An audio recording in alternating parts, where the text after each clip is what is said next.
Hey, everybody, welcome back to whatever this is called. Today on the podcast, we're going to sit back and soak in some of that sweet, sweet Derry air.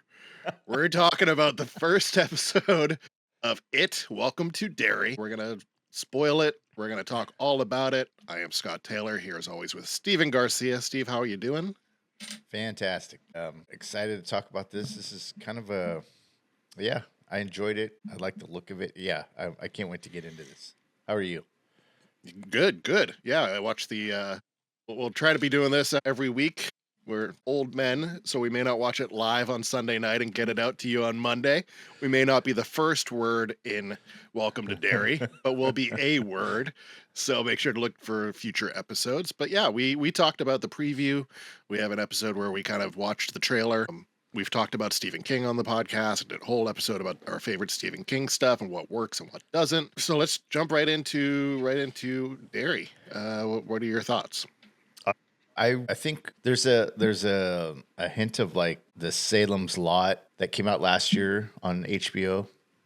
There's a hint of that kind of look to it, and I thought that I was going to be really disappointed by that. But I think it kind of fits this, and it's not overdone like the Salem's Lot look, which was totally fabricated, and you could tell it was just too CGI-ish, which kind of ran a little bit too much here. But it fits. I feel like it fits more of the creepiness of the town, and as far as the acting goes, I had a good time with it. I was really impressed by Clara Stack, who played Lily Bainbridge, and she was kind of like the main character in the kids version of the story.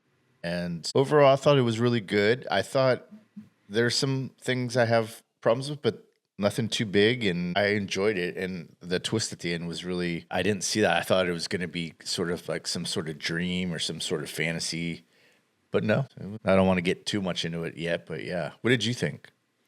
I think the tone felt right. It felt in Yeah, line with the part one and part two.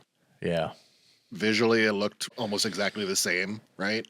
Even though it was set 27 years earlier than yeah, part one. It set design, costumes, all that stuff felt very good. It felt like yeah. the 60s to me. Not that I was there. You'll have to fill us in on what your thoughts were, how you lived, through the 60s. And it didn't feel like it was Spirit Halloween 60s, right? It felt Right. like it Yeah. was pretty authentic. I do want a duck and cover turtle costume. I want a full body suit of that. I want that costume to just wear out and do some sign spinning or something. But I thought the setup of it was great. The overall structure was great. I do like that it felt like you were getting back into a story of just these kids. Hmm. And you're kind of like, oh, this is just going to be a rehash of the other story, like where it's just a bunch of these kids Yeah. fighting it, but there's more to it. More to it, and there's more Yeah. to it Yes. because you're going to see more. You got Hanlon there, the grandfather of Mike, so you got more developing there. So there's just a lot to it, and it's not just a rehash of the original. It did tie into a lot of the original as far as it did borrow from it a lot, but I think part of that was just to go, hey, everybody, look, it's nice and comfy, and then rip Right. that out from under you. Yeah. I mean, I think what this premiere does really well is that it reminds us that at the core of all this, of the it mythos, it's always been about children at risk, and it's always been about kind of evil disguised with kind of this veneer of like normalcy, normal, whatever, however we say it. And this idea that the scarier horrors are the ones that you don't really immediately see. I mean, as an audience viewer, when the kid gets into the car, you just know by the kind of feel of like the movies and what it is actually capable of. You know that this is some sort of trap. But to the characters within the story, I think it's this is all very new, and not even new, but just unknown. And the way that kind of it hides itself out in plain view, I think that's what that's what this episode, I feel like, for me, actually did so well, was to kind of set that tone, like you were saying, the tone of it. And that's what I got into immediately, was because I think when we saw the trailer back in June or something it was. I think we were I was worried that it was going to be a little overwhelming with it and the story. And this is, I don't know, this kind of kicks it off pretty well, you know. Yeah, I was invested like right away. So it was really cool. It's ripe for the picking content wise, right? Yeah. Because you're taking a step back. It's 27 years. It's the previous cycle of this whole scenario, and you've got little pieces that have been tied into the other part 1 and part 2 that they can develop further and kind of seed throughout the season, which is great. Yeah. But you've got a lot of play space there for it too, of how you get there. And I'm hoping that this episode didn't have any Pennywise at all, right? And they tend to lean heavy on Pennywise, but that's just like the usually chosen visage of it, right? It can be whatever it wants to be. Yeah. Just like you kids, stay in school, follow your dreams. But it can be anything and has been many things, many different forms, because we can't, as humans, comprehend its final form. Right. We just can't understand it. So you've got all these different forms, and I'm hoping that they dive into that through the series, that they're able to do that. And it's not just the hey, everybody, here's Pennywise again. I love Pennywise. It's great. It's great as a standard as it goes through the series, but I'm interested to see the other forms, how it takes shape, and how it affects everybody in those manners. Yeah, I think that was a good point that you brought up about the kind of Pennywise. I think let's see what I have in my notes. Yeah, it doesn't rely on that right away. And of course, it's going to come to that eventually, but it doesn't start with this idea that it's always been a clown and it's always been kind of terrorizing kids. And I think that's kind of like you said, the seeding of it is kind of pointing towards this, not anthology, but like there's a couple, I feel like there's like 2 different stories that they introduced us to, the Hanlon and the kids, and Hanlon being in the Air Force during, the 60s. And I feel like it's going to peek into that. And the worry that I have, though, is that maybe because I was so invested in the kids' story of this that the adult version of it, or the adult story, was kind of like, okay, this is kind of rote here, like, racism, and he's going to have to deal with that. And that's probably where Pennywise is going to be hiding in that version of the story, or if it is, I don't know. But yeah, so like you said, there's so many things that could kind of go in the story, which I'm excited for. This is kind of cool because, I just wasn't expecting. I think this summer I've had some experiences with movies that I've been like, we've been talking about it, has been like, I feel like I've been aged out of in certain aspects. And this is kind of cool because this one I had high expectations, but they were kind of guarded. And now that I've seen the first episode, I'm kind of, oh, okay, cool. I can ride with this. So I'm excited. And yeah.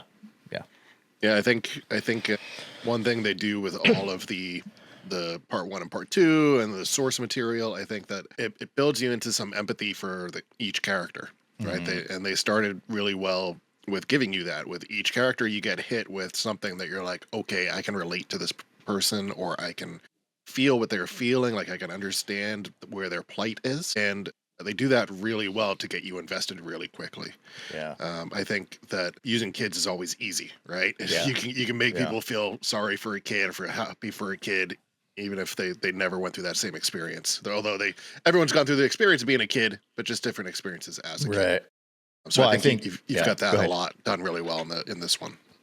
Yeah. I mean, I think, kids, for me, in my experience anyways, watching movies and TV shows and such, kids can make it or break it, And when you introduce kids as kind of the main character of things, then it's kind of riding on the ability of these actors to convey the appropriate, feelings, as opposed to kind of, as opposed to kind of like, you could tell that sometimes kids are acting. I don't know how to explain it. It doesn't make sense, but I mean, it's like they're acting too much of that, and you're kind of, oh, okay, the director has kind of told them this. But the good ones I feel like are they're the what do you call kids that they're precocious, I guess. That precociousness sometimes can kind of hide the fact that they can't really convey it. But in this instance, I feel like the kids really pulled it off, especially like I said, the what's her name, Clara Stack, and the kid that ends up being abducted by Ed and probably killed by Ed. What was his name? Teddy? I can't remember his name. Yeah, Teddy Uris, whatever. His name is Michael Karam Fiddler. I think that those two kids, like, I was kind of blown away by the idea that these kids could carry so much weight and convey such deep emotions that I was like, God, it's like de-aging. I thought they were adults and they just de-aged. But I thought they were great. I thought they were just great actors, and they portrayed their parts really well. Yeah, I'm hoping that they can show through the series that it's streaming television is the right place for a King story, right? Because there's a lot in King stories that is going to be based on CGI and special effects, and it's great on paper. You're able to read it, you can visualize it in your head, but to put that on film, virtual film, is difficult. You have to have the right resources, you have to have the right technology. And sometimes they go CGI when they should go practical, and vice versa. So hopefully through the whole series and hopefully future series of it, that they're able to go, yeah, this was the right place. Because when we did The Stand on broadcast TV, you're really limited. And when you did the original It on broadcast TV, very limited. Still, they did a great job with it, but it definitely was limited by how much they could do and how much they could show from the source material. Yeah, especially budget wise too. I think that's TV back then. The original It, or the first iteration of It, I guess, that John Ritter and all the. Yeah, it was.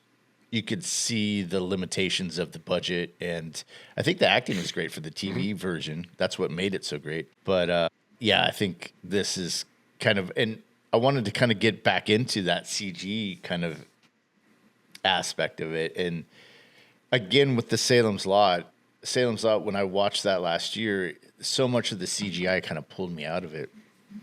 And a little bit of this kind of pulled me out just a little bit, not too much, but I think the practical effects of it would have, I don't know. In a story like this, I mean, it's just so money consuming to do practical that I think CGI has to, and with the flying demon thing, I think that obviously that has to be CGI.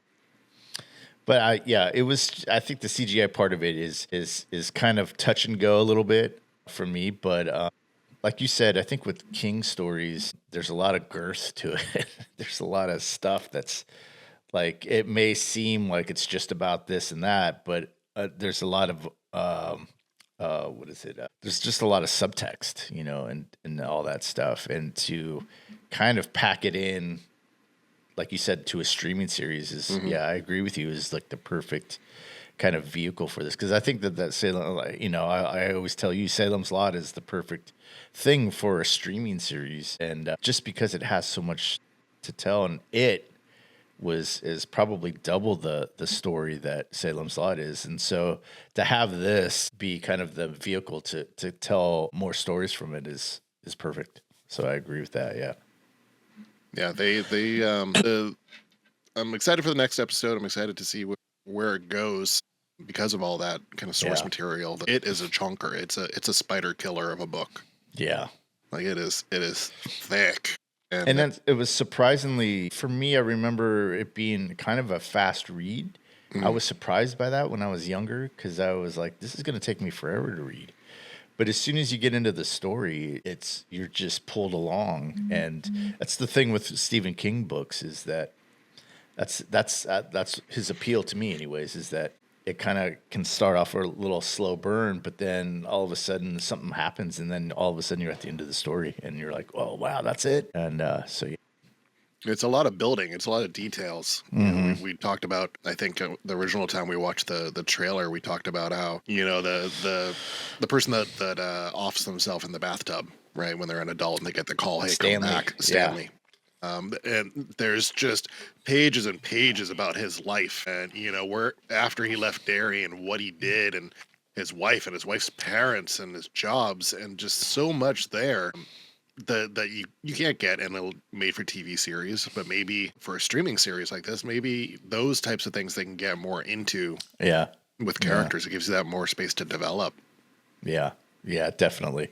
I saw someone comment on another podcast or review. Wouldn't it be great if when all the kids that were in the part 1 movie 27 years from now, they actually make an actual part 2 with them in it? Part two of this series? No, of it, like make this part 2 again, but with the same kids when they're 27 years older. Like the kid actors. Take those kid actors from part 1. Okay. And Kid 23 years from now, or however long it's been, remake it part 2, but with them as their actual adult selves. That would be sweet. Yeah, That'd be that would be pretty, really cool. pretty. That would- you yeah, it'd be that's a like good taking the little square peg and putting it, sliding it right into the slot. It'd be very comforting. That would actually be a great idea. That would be kind of what Richard Linklater's doing with his movies. What he do, like 10 years or something of. Did you see that Boyhood movie? No, I remember it though. Yeah, it was pretty cool. I mean, it's not his best work, but it was. I appreciated the creativity and the. It's pretty much in line with what that reviewer was saying about the kids. Yeah, that'd be sweet. So overall, did you like overall thing? Like, are you looking forward to all the series? Do you want it to be more than one season, or is it too soon to kind of make those decisions, or what? I think if they go into it planning to have more than one season, and if each season is one forthcoming of it, right, every 27 years, they can go back at least a couple more without having it be, caveman days. Having it be a movie, there was, I didn't That watch would the be movie. interesting. There was a movie where it was like the Oregon Trail Donner Pass type thing, but I think there were vampires or zombies Really? tied What to movie it. was that? I forget the title of it. We'll have to look it up. But it's, some point you get back to a period piece and it's like, this doesn't fit, or I'm not interested in it. There's not enough to hold me there. This, I think they can go back at least, maybe 2 more if they have a fully fleshed out plan and keep it entertaining and keep it to the point, because we haven't seen the original iteration of Pennywise the Dancing Clown. We haven't seen the human that was that person that created that persona. Well, that's interesting because I thought that this was kind of the origin of that look. But you're right. I think it goes back further, but because there's a scene in this movie where, they're watching, what is it? They're watching that movie. They're watching the old school movie. The Music Maker. Yeah. Right? Wasn't that Music Man? Music Man. And, they see him in the story, in the movie. And after he unleashes that little flying demon, whatever it is, he has this look where he's kind of looking down like this, and he's like, and it looks like Bill Skarsgård, or a little younger version of him. And I thought, are they hinting that maybe this is kind of the origin of that like that's the clown? And then I thought, no, it's got to be back further, because I remember in the first. In the TV version, they're looking through all the old photos, and it's like the old Western kind of looking town, and then the clown comes out. So yeah, I mean, I think we were saying that in our review of the trailer, is that there's a lot of source material stuff that they could go back and do, and I think that would be interesting to kind of do. I, for one, would love to see a caveman version where there's no talking, there's just and then there's something I don't know. Because you got a little bit of that in the X-Files, at the beginning of the first X-Files movie. They take it back to caveman days. But yeah. So. Yeah, they show in, I think when they're talking about it in the part 2 movie, they show like, the meteor kind of coming to Earth, and there's someone standing there. And I don't know if that was like right when they go into the Native Americans, kind of realizing what it is and coming up with a plan to box it. Yeah. So if that's the case, they can go that far back. Yeah, right? They can go back to those Native Americans, so they can go back another couple chunks there. But I do think it's great when they show Skarsgård kind of seeping through, like the kid in the car in the beginning. Like his eyes start to go parting and his smile, and I think they're going to tie more into that and allude to Pennywise a lot more than just have him in your face. It's like, here's Yeah. Pennywise this episode. Right. And they do touch on the Native Americans in this, because did you watch the little foreshadowing thing at the end after the credits? No. They have like the interviews. Like HBO tends to do this with all their series. Is after the credits, they interview like the showrunner and the writers and the actors, and they have the native. They in this series at least, or this season, they have a Native American part of it, and it shows them and him like going through the woods and looking during this season too. So that's something to look forward to for me. But I got to ask you about the ending. What did you think about that ending? Like the last 15 minutes of the episode. Yeah, you get so invested in, especially in the kids in these stories. Yeah. And there's some level of safety when you know you've got a big actor in a role. And these aren't big actors. These are kid actors. They're just kind of coming out.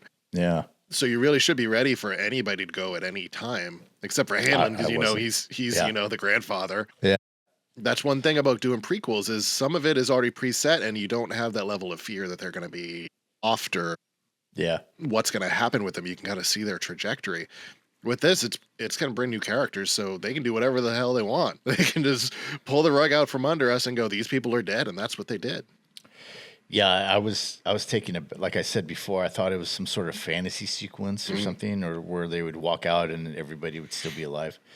And that's the thing, I think, what sets the tone, back to the tone of the series, is that nobody, even kids, like nobody's safe. Even, they kind of pull you through the episode, these kids do, and you think with all the movies and the other iterations of the movies, you see the kids and they band together and they fight it, and maybe a few of the kids from the bully gang gets killed, but none of the good or the good side or whatever, the good kids die. And so that's what I was just thinking, like, oh, okay, we've invested all this time in these kids, and then all of a sudden that they kind of get annihilated by this demon, whatever it is, and it just kind of goes to show you that, oh, okay, yeah, nobody's safe in this series, and the relationships that you establish with these characters, and that just raises the stakes, right?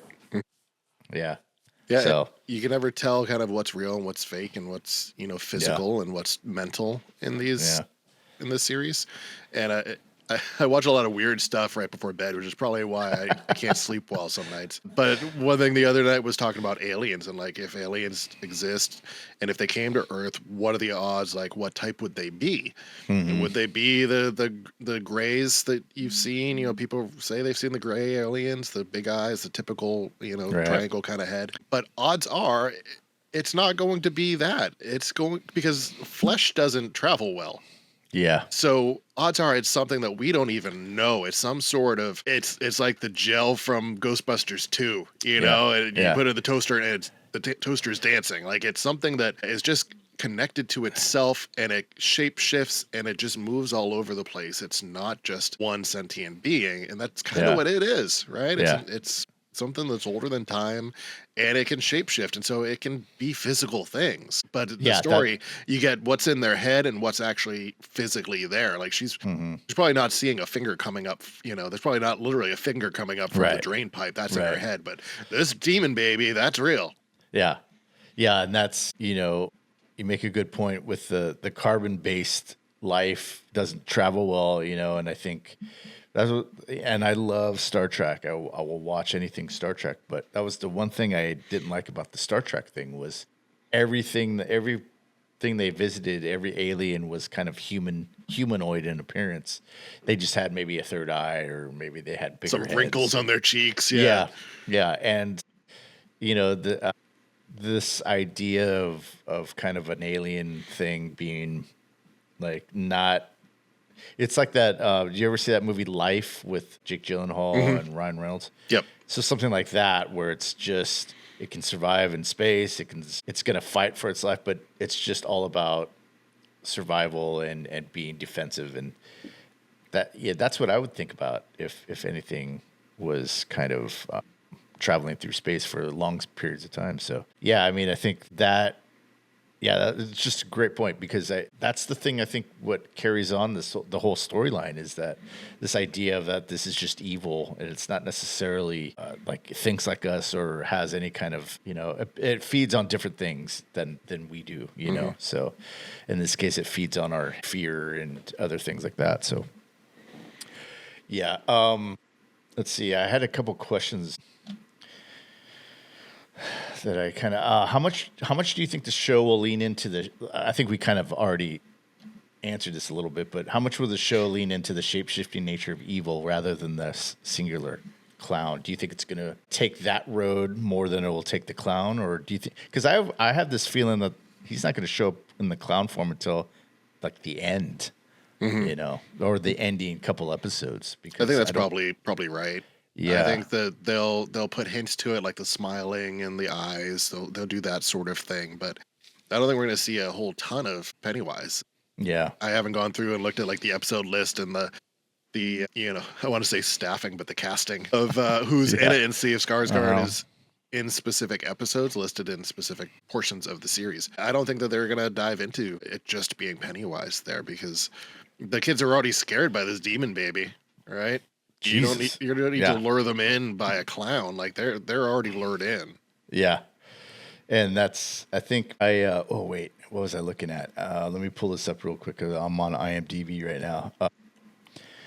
Yeah, I think, where is she at? The main girl that I was kind of raving about, the Clara Stack, she's only listed in 2 episodes. So, if you take that for what you will, but it's like, that's the thing. It's like, it's going to be this thing where nobody's safe and the stakes are really high. So when things happen, it's not going to be like, what is it?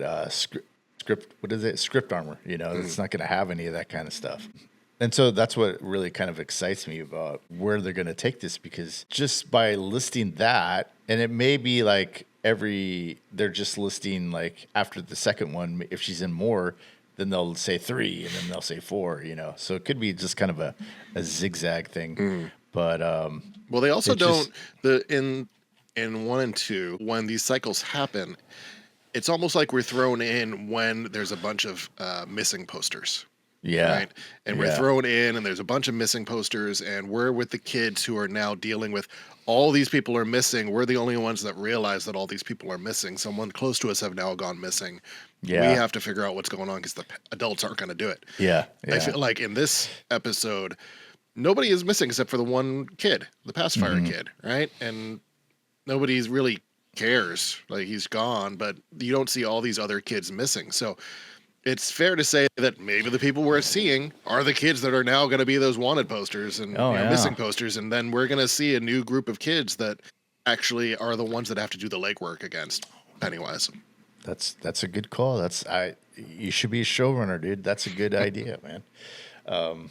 Yeah. So, what do you think? What do you give this episode? Like a final verdict type of grade?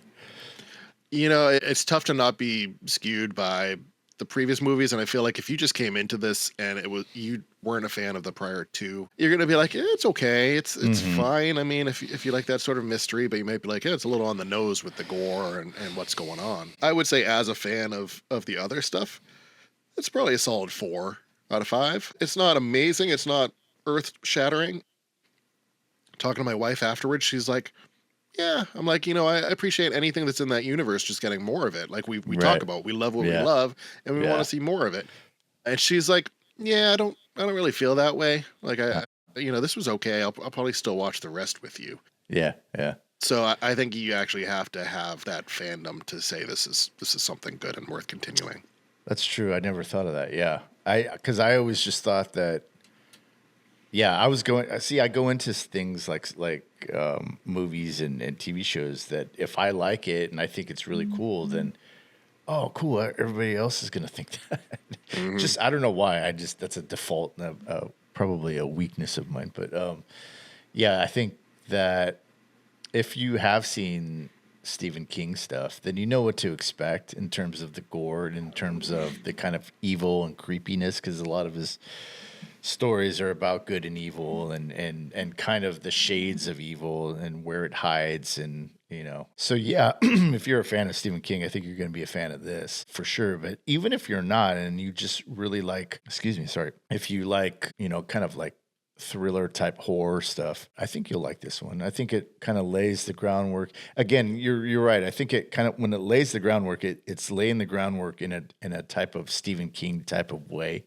So you kind of you there's some familiar notes, but I think it's with any horror movie, I think you're gonna have to lay the groundwork in a certain way, and this I think this does it just as well as some of the best stuff. So I think it's a good start. I'm gonna give it probably 3.5, 4. Yeah, with you. But it earns your attention, like this episode for sure, and I think it's gonna show kind of a deeper evil in Derry than what was kind of shown in the movies, which I'm a big fan of. So. Yeah, if you think about it, the characters are going to have to learn what Pennywise and it is, right? So they're going to have to relay it to us, the viewers. Yeah. So they're going to have to tell us the stuff that we already know and hopefully some stuff we don't know. So Yeah. it is something that people could jump in and could start here and then go, oh, but who hasn't heard of it? Who, you know, either our age or older or younger even, because the people know of Pennywise. They're scared of clowns. When you talk clowns, you don't talk bozo anymore. You talk Pennywise. Right. That's the kind, and I guess Art is the newest clown that's talk of the town. But you're gonna have them explain it to us, and so you could jump in if you didn't know anything. Most people are gonna be fans of it anyways, and they're using Pennywise as a, hey, you like this, come over here and check this out. Yeah. And then it will dive a little deeper, and hopefully that's what happens, that it actually dives deeper and we start to get more of the mythos of what's actually going on. I think it will. I think I'm pretty hopeful that it will. So yeah, good start. Good start. We'll be back here to talk about it next week. We'll be following up on all these episodes this week. The new episode comes out on Halloween, on Friday instead of Sunday. So it gets out a little early, but after that, it's back to just Sunday releases. I do like that they're dripping it in because, you know, it is that type of show, I think. I don't think I'd want it all at once as a one big drop. Yeah. I think this is something that's better spoon-fed as you're going along after a while. So you can think about it, you can talk about it, you can anticipate it. It's like Willy Wonka. It's like, I hope it lasts, you know, the anticipation of it. So let us know, what were your thoughts on the first episode? Did you enjoy it? Are you a King fan? Are you an It fan? Do you think it's going to go to good places, or do you think it's just rehashing the same stuff that's been told before? Let us know. We want to know your opinions. Drop us a line either on Instagram or YouTube or wherever you get your podcasts. Hit us up. Let us know. And we will be back with another episode of whatever this is called. See you later. Peace.